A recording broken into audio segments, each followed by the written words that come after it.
Good evening, everyone. Welcome to Session 11. At this point, you are no longer here to learn what stories are. You are here to understand how stories are engineered.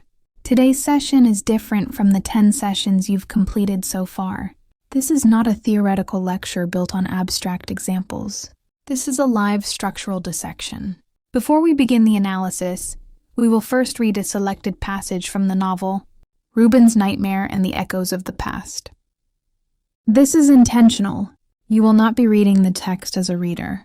You will be reading it as a narrative architect. As you listen to the passage, do not focus on style, atmosphere, or emotion alone. Pay attention to what the text is doing beneath the surface. What information is being withheld? What is being repeated? What questions are being planted? And what conflicts are being quietly locked into place? Once we have read the passage, we will return to it, not to interpret it, but to deconstruct its structural mechanics. In this session, you will learn how a story can be designed so that it cannot move forward without forcing the protagonist to confront the past. You will learn how recurring nightmares can function as a structural engine, not a psychological detail. You will learn how physical details, such as scars, can operate as bridges between internal trauma and external plot. You will learn how secondary characters are used as structural instruments, not emotional decoration. And most importantly, you will learn how to build narrative inevitability. How to design a story where the ending is not surprising because it is shocking, but because it is unavoidable. This session marks the transition from understanding narrative tools to thinking in narrative systems. Let's begin by reading the text. Reuben's Nightmare and the Echoes of the Past. Reuben, a man in his early 30s, found himself entrapped within the abyssal darkness of a nightmare. There, a hag-like crone, her face a parchment of deep-etched wrinkles, loomed over him in the suffocating blackness. Her eyes, large and bulging, brimmed with a palpable, malevolent hatred. Her trembling skeletal hands reached out, brandishing an iron claw, superheated to a searing, white-hot intensity. The incandescent metal seemed to kiss his flesh, eliciting cries of profound terror that erupted from the very core of his being. A narrow, lightless corridor appeared to drag him inexorably toward a hellish unknown, each forced step plunging him deeper into the abyss of dread.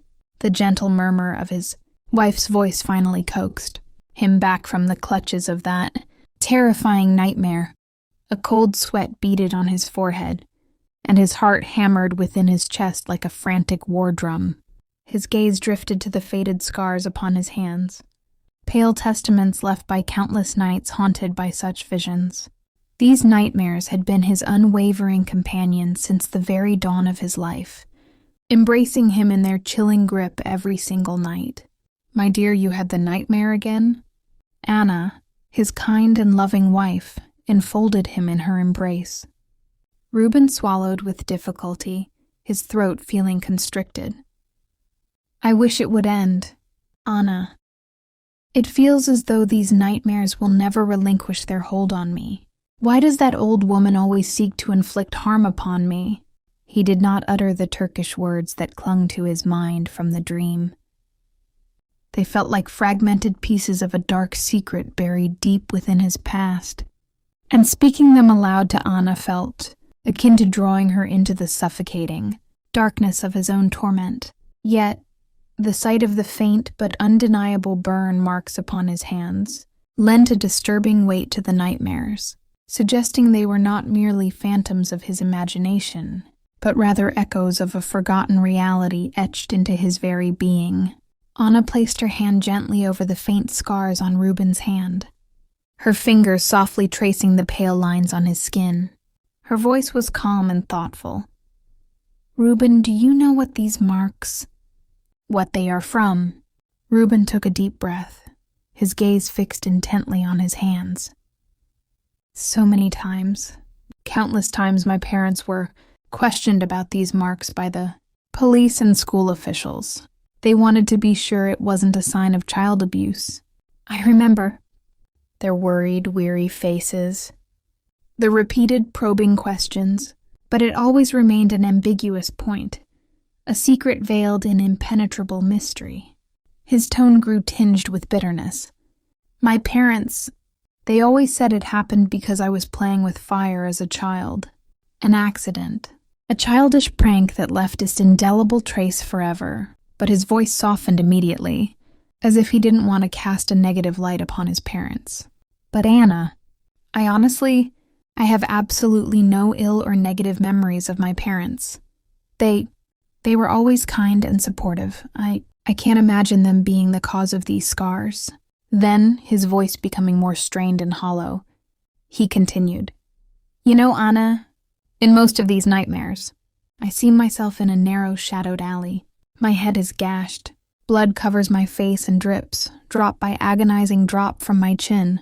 I feel like a 6-year-old child, utterly terrified that I'm about to die. He closed his eyes, as if reliving the scene, his voice trembling slightly. In that same alley, I see children, ragged children throwing stones at an old woman. A terrifying crone-like old woman. And that old woman, she's scaring them too. With a face contorted with anger and ear-splitting, guttural sounds, Anna took Ruben's hand, which trembled slightly in hers, and said with a determined, unwavering voice, Ruben, I know how much these nightmares torment your soul. It's agonizing for me to see you suffer like this. She paused, looking intently into his eyes. If this nightmare happened just once, we could dismiss it as a fleeting delusion. But when it comes to you night after night, year after year, it can't just be a meaningless occurrence. Her voice took on a reassuring, gentle tone. I'm sure there are clues woven into these nightmares. Whispers of a past you don't remember. This old woman, this alley, these Turkish words, these burn marks on your hands. None of it is without reason.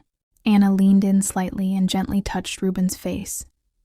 Instead of being paralyzed by fear by these nightmares and wanting to flee from their grasp, why don't you try to follow these spectral clues? Maybe by finding the answers to these questions, the nightmares will finally release their oppressive grip on you. We'll do this together, Ruben. I am here for you, unwavering.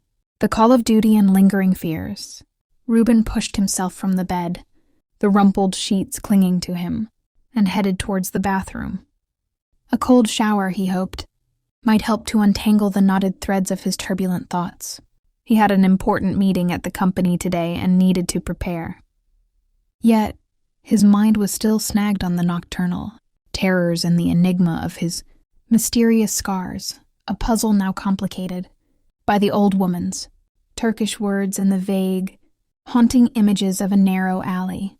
Anna watched him, her concern etched deeply across her face. Another international trip for antiques, Ruben?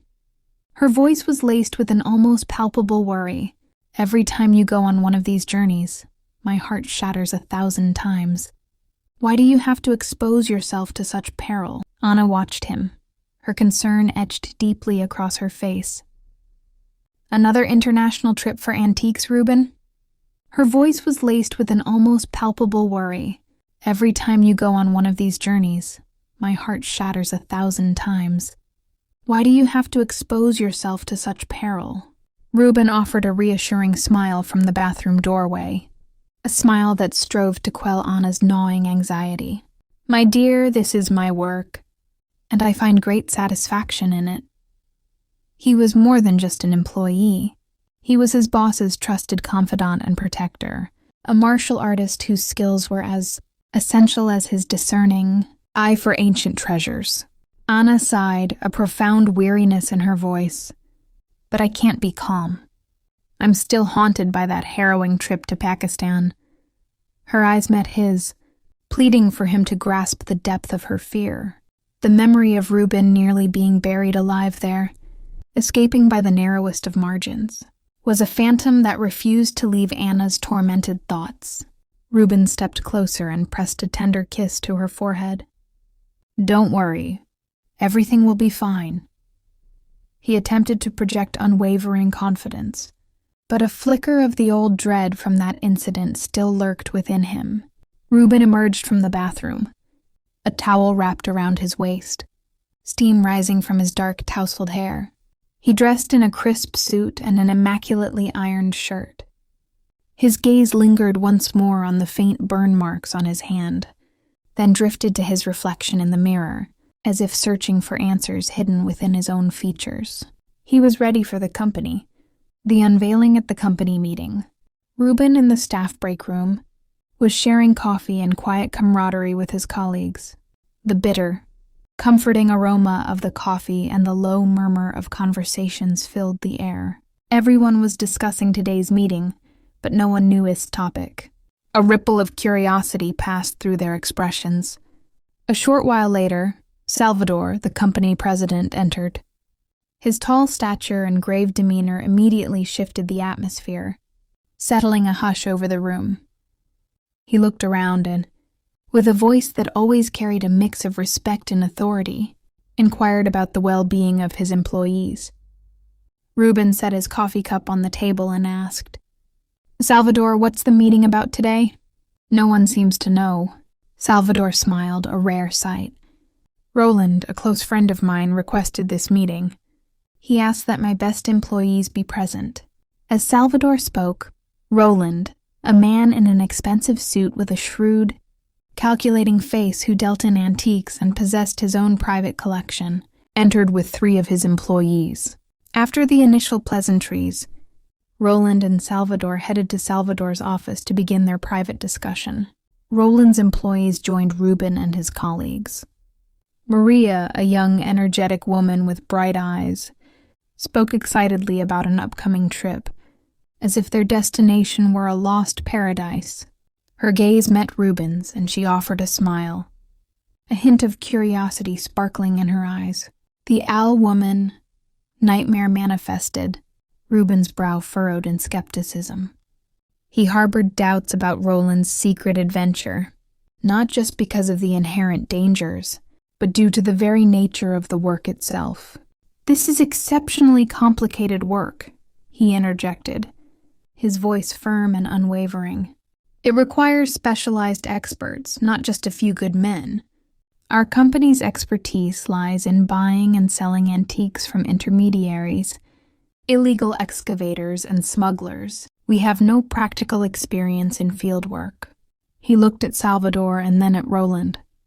"And now we hear we have to go to a completely unknown foreign country and excavate there illegally? This isn't logical. The risks far outweigh the potential profit." Roland, seemingly unfazed by Reuben's skepticism, merely pulled out his phone. A quick call, and a short while later, 2 elderly Turkish men entered the office, accompanied by a translator. Their faces were weathered, etched with the lines of countless suns and ancient wisdom. Their eyes held a deep, almost mystical knowledge. "These gentlemen," Roland announced, gesturing towards them, "can assist us with the excavation. They are from the region where our treasure is believed to be hidden." The elder Turks, through their translator, spoke in hushed, serious tones, their voices raspy with age. "We can guide you to the site, and we can help with the digging." The translator relayed their words, his own expression turning solemn. "But you must understand the dangers that surround it. The land holds old spirits." Then the true dread entered the room, palpable and chilling.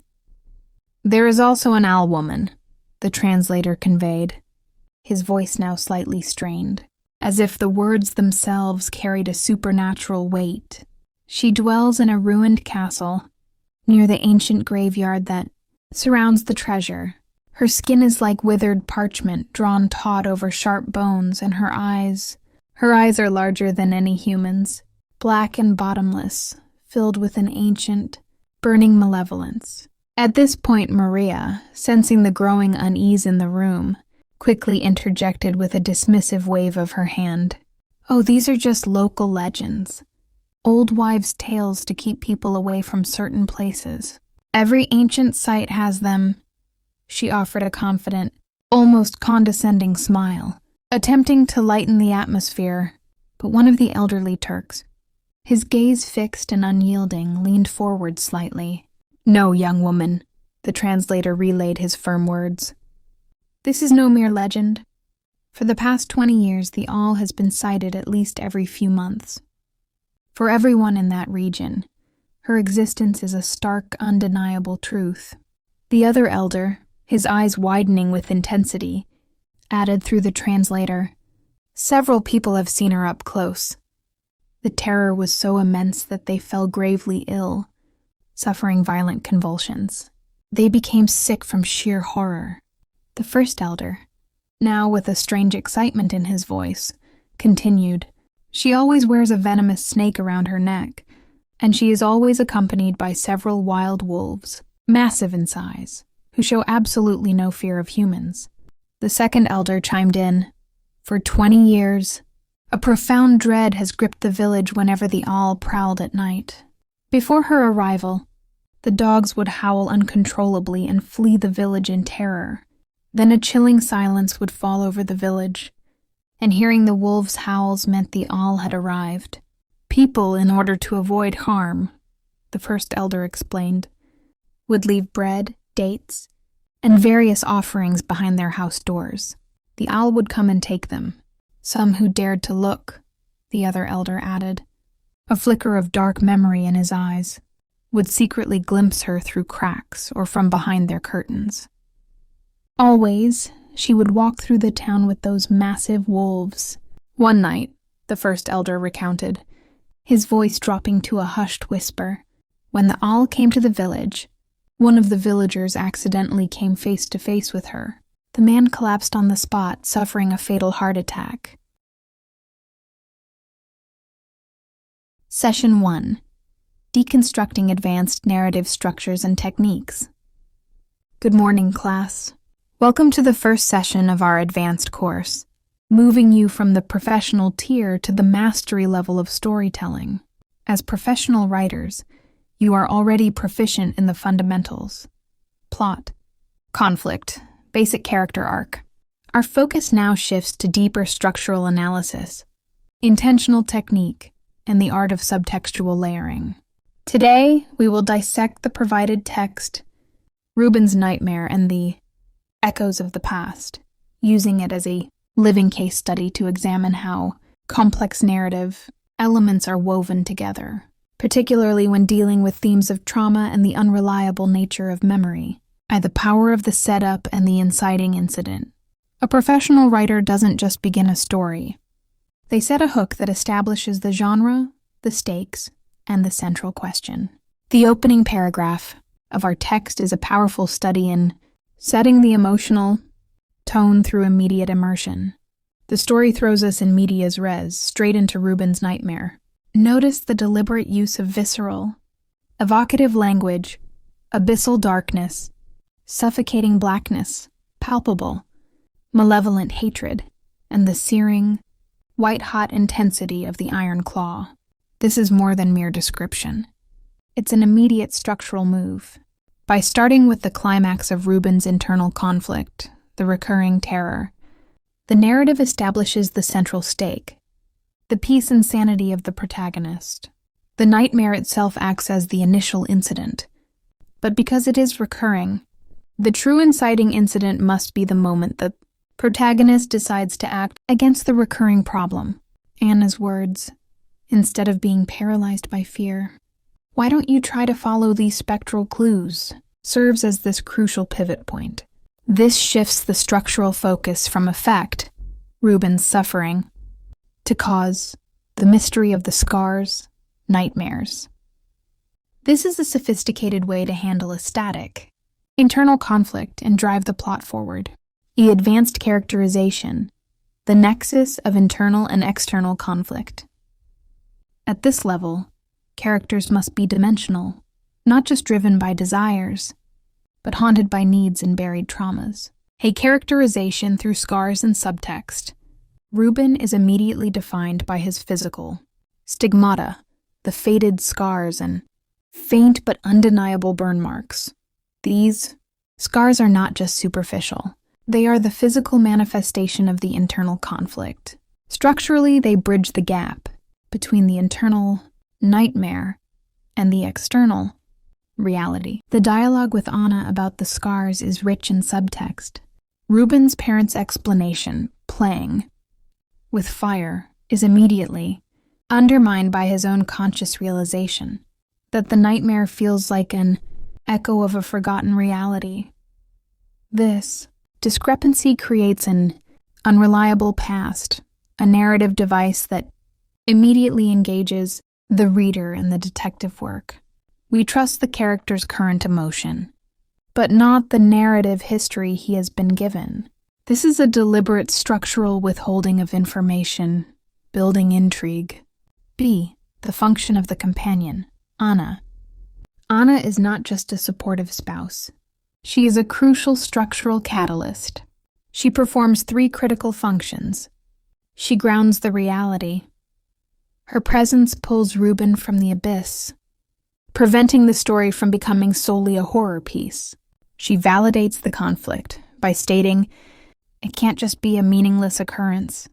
She moves the nightmares from the realm of mental illness into the realm of narrative truth. She provides the call to action. She explicitly articulates the thesis for the rest of the story. Follow the clues. The third, the layering of mysteries, building complex narrative threads. The text uses a highly effective technique of narrative layering, introducing multiple, seemingly disparate, clues that the reader intuitively knows must eventually converge. The crone hag, the archetypal image of malevolence, but specified by the iron claw and Turkish words. The scars, the physical evidence. The alley scene. The traumatic childhood memory. 6-year-old self. Gash on head, stone-throwing children.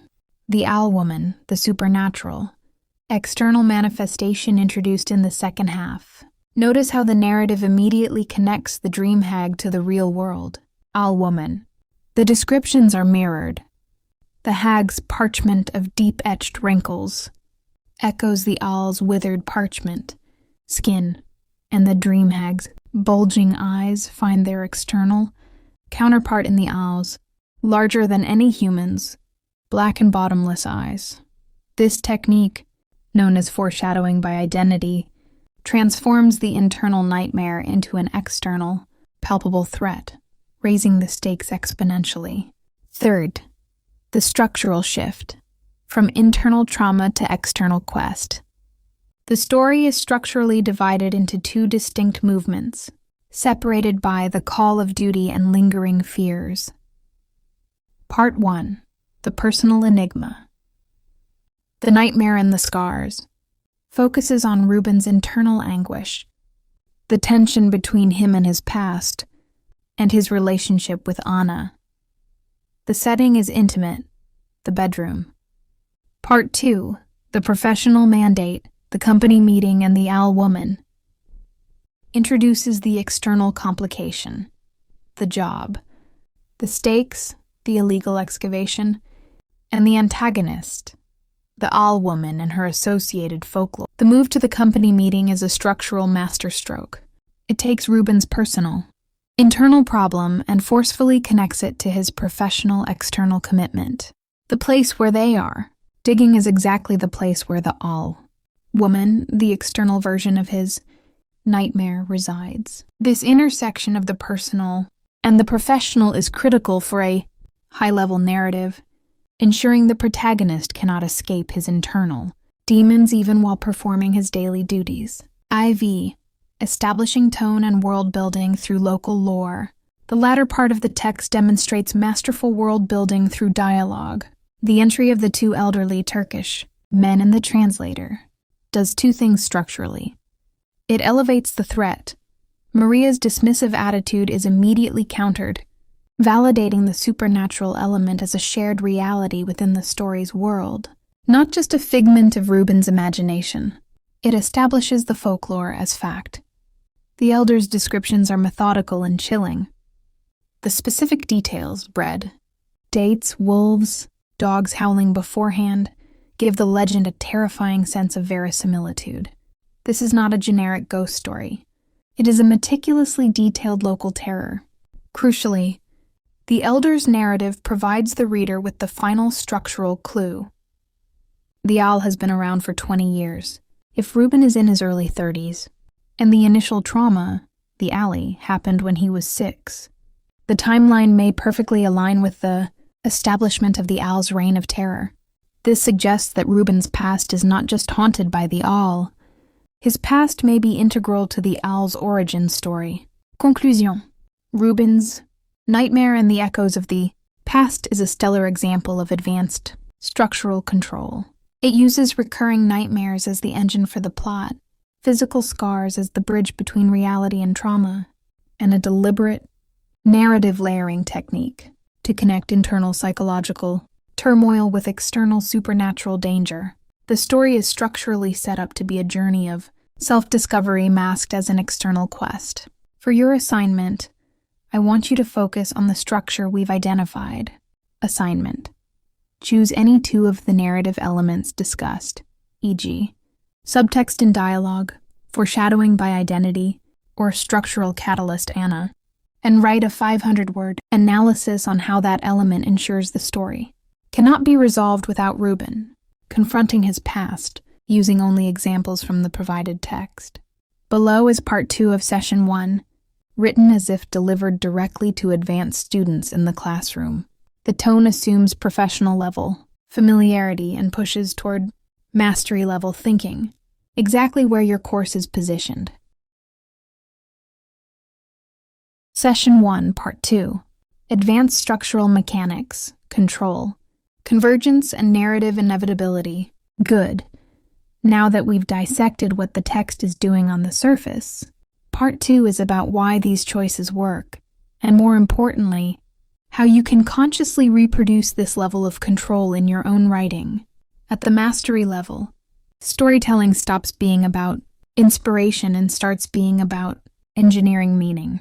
A story like Reuben's Nightmare and the Echoes of the Past does not unfold randomly. Every scene, every image, every line of dialogue is positioned so that the narrative moves toward a single, unavoidable truth. The protagonist cannot escape resolution without confrontation. This is not theme by accident. This is structural inevitability. Let's examine how that inevitability is constructed. Narrative inevitability. Designing a story that cannot avoid its ending. At a beginner level, stories often feel episodic. At a professional level, they feel cohesive. At a mastery level, they feel inevitable. Narrative inevitability means this. By the midpoint of the story, the reader subconsciously understands that there is only one possible emotional destination, even if the plot path remains uncertain. In Reuben's Nightmare, inevitability is built through constraint, not freedom. Reuben is constrained in 3 dimensions. 1. Psychological constraint. The nightmare recurs. It does not evolve. It repeats. Repetition is a signal to the reader. This is unresolved. 2. Physical constraint. The scars exist in the present. They cannot be dismissed as imagination. 3. Contextual constraint. His profession places him directly in environments where the past is literally buried. When constraints align across multiple layers, escape becomes impossible. This is a crucial lesson. A powerful narrative does not ask whether the protagonist will face the truth. It only delays how and at what cost. 2. Controlled ambiguity. How much information to withhold, and when. One of the most dangerous mistakes advanced writers make is over-explaining. This text avoids that by practicing controlled ambiguity. Notice what the story never does in its opening movement. It never confirms the nightmare is supernatural. It never confirms it is psychological. It never confirms the scar's origin. It never confirms whether the owl woman is real, symbolic, or mythologized trauma. Instead, the narrative creates competing explanations that all feel plausible. This technique serves 2 functions. First, it turns the reader into an active participant. The reader begins to test hypotheses: trauma, folklore, repression, coincidence. Second, it mirrors Reuben's internal state. Confusion is not told. It is structurally experienced. Here's the mastery level insight.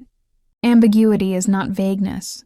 Ambiguity is precision without resolution. You are not hiding information because you don't know it. You are withholding it because the character is not ready to know it. 3. Structural echoes. Repetition is meaning, not redundancy. Repetition is often feared by young writers. They worry about boring the reader. Advanced writers understand that repetition is not boring. It is diagnostic. In this text, repetition appears in several forms. The nightmare repeats. The imagery repeats. Claws, eyes, darkness. The emotional reaction repeats.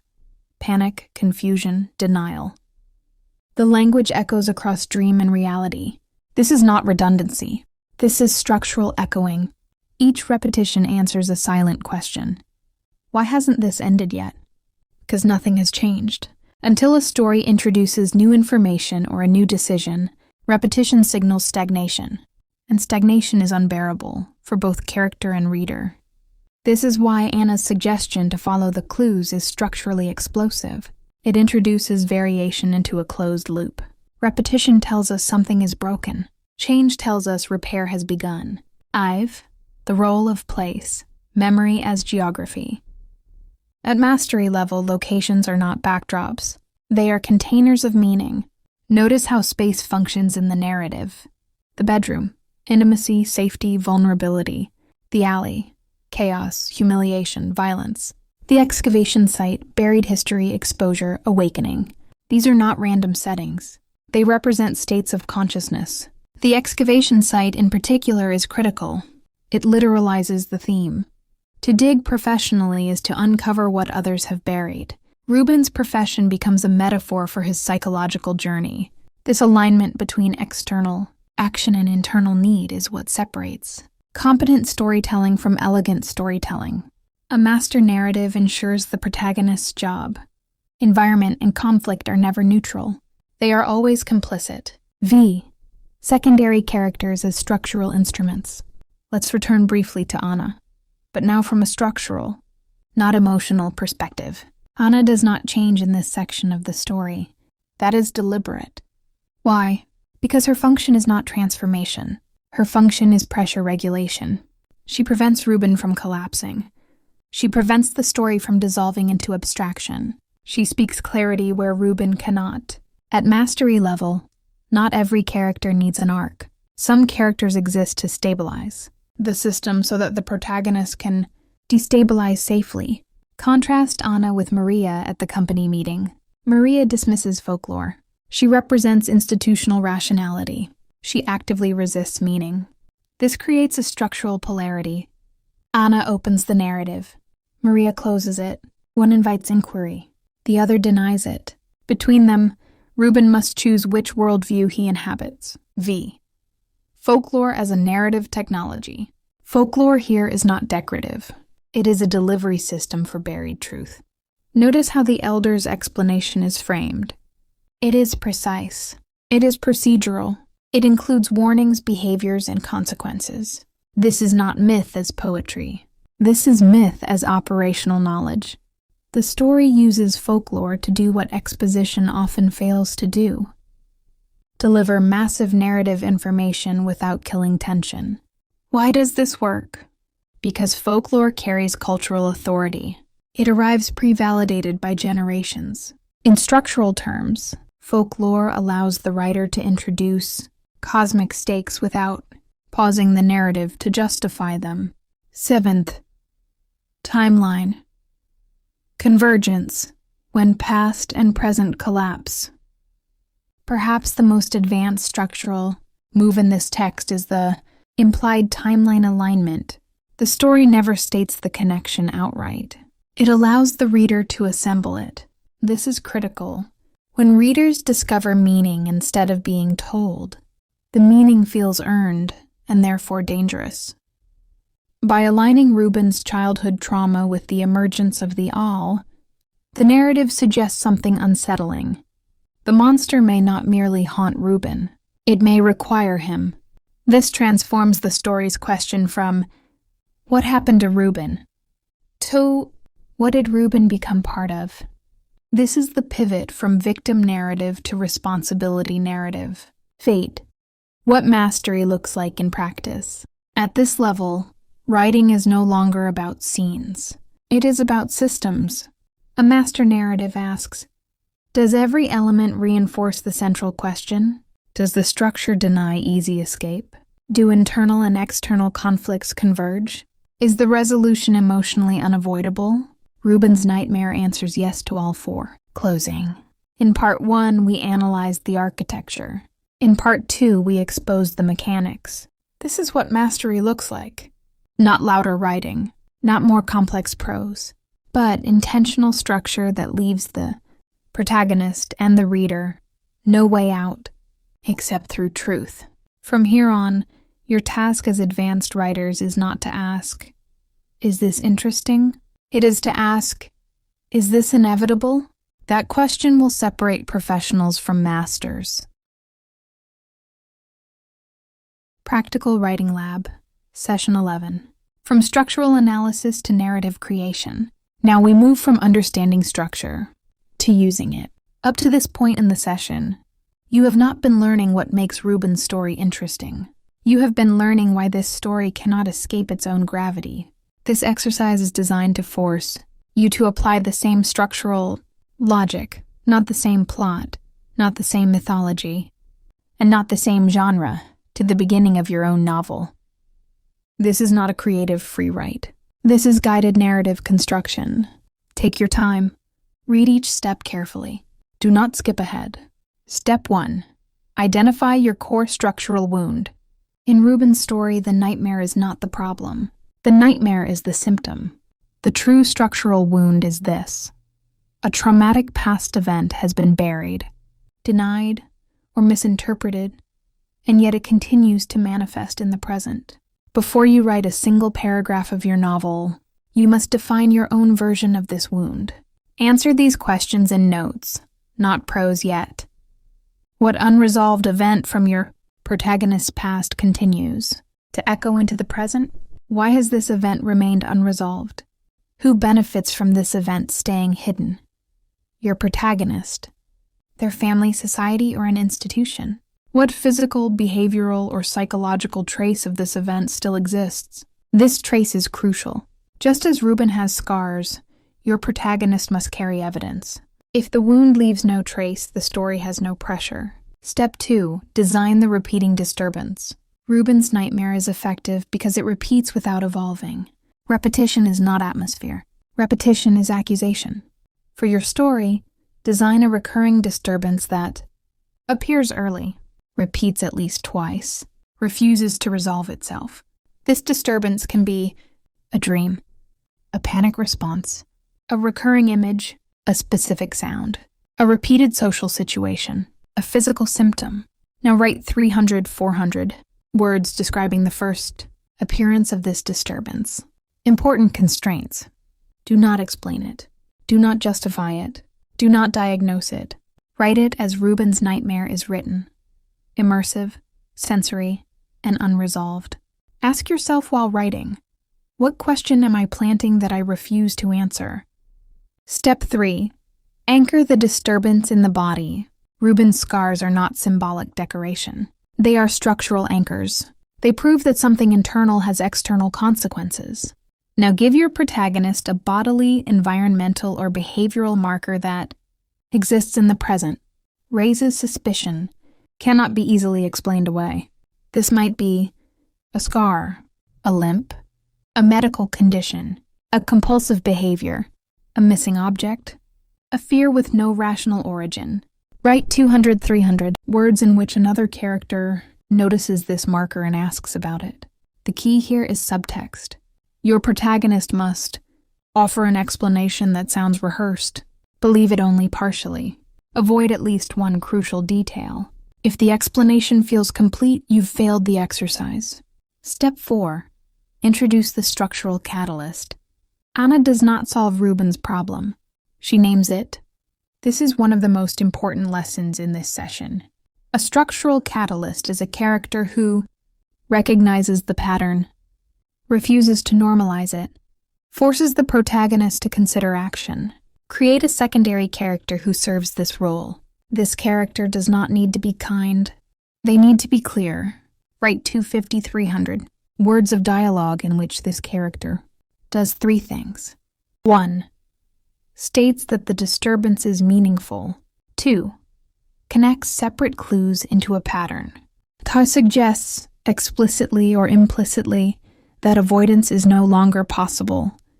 Avoid melodrama. Clarity is more dangerous than emotion. Step 5. Connect the personal to the external world. Ruben's profession is not accidental. It ensures he cannot escape his past even by doing his job. Now answer this question. What external obligation in your protagonist's life will force them closer to the unresolved truth? This could be a job assignment, a family duty, a legal responsibility, a social role, a journey they cannot refuse. Write 300-400 words in which this obligation is introduced. Key rule. The protagonist must believe this obligation is separate from their inner conflict. The reader must sense that this belief is wrong. This is where inevitability begins. Step 6. Plant the first external reflection of the past. In Ruben's story, the owl woman is not introduced gently. She arrives as folklore, validated by others, denied by skeptics, and terrifyingly specific. For your story, introduce a rumor, a myth, a historical incident, a recurring local fear, a figure from collective memory. This element should mirror the protagonist's disturbance, exist outside their mind, be confirmed by at least one external voice. Write 200-300 words presenting this information through dialogue or testimony, not exposition. Specificity matters. Vagueness weakens belief. Final reflection. Test for inevitability. Once you complete the exercise, reread what you have written and ask yourself, can my protagonist ignore this without seeming dishonest? Have I created repetition without explanation? Do internal and external elements echo each other? Does the story now demand confrontation? If the answer to all 4 is yes, you have not just started a novel, you have constructed a narrative system. Closing instruction. This exercise is not about writing beautifully. It is about writing inescapably. If your story can end without the past being confronted, your structure is still too kind. Revise until avoidance becomes impossible. That is where novels begin. Closing, Session 11. What you have learned. We will end this session here, not because the subject is finished, but because the foundation has now been set. In this session, you did not simply analyze a story. You learned how a story forces itself to exist. You learned that narrative power does not come from ideas, but from constraint. You learned that a recurring nightmare is not atmosphere, it is structure. You learned that scars, habits, and physical traces are not symbols. They are bridges between memory and reality, between past and present. You learned that secondary characters are not there to comfort the protagonist. They are there to apply pressure, to name what the protagonist refuses to face. You learned that ambiguity is not confusion. It is precision without permission. You learned that repetition is not redundancy. It is a signal that something essential has not yet changed. You learned how internal conflict must be reflected externally, through place, profession, obligation, and consequence, so that the protagonist cannot hide behind routine or logic. You learned how folklore, rumor, and collective memory can function as narrative technology, allowing buried truth to surface without explanation or apology. And most importantly, you learned this. A serious story is not driven forward by events. It is driven forward by what cannot be avoided. By the end of this session, you should no longer be asking, is my story interesting? You should be asking, can my story end without confrontation? If the answer is yes, then your structure is still protecting your protagonist. And a story that protects its protagonist will never transform them. This session marks a threshold. From this point forward, you are no longer learning tools. You are learning responsibility. Because once you understand narrative inevitability, you can no longer pretend that weak structure is accidental. You now know how to build stories that corner their characters and demand truth as the price of resolution. That is not a technique. That is a discipline. We will continue from here.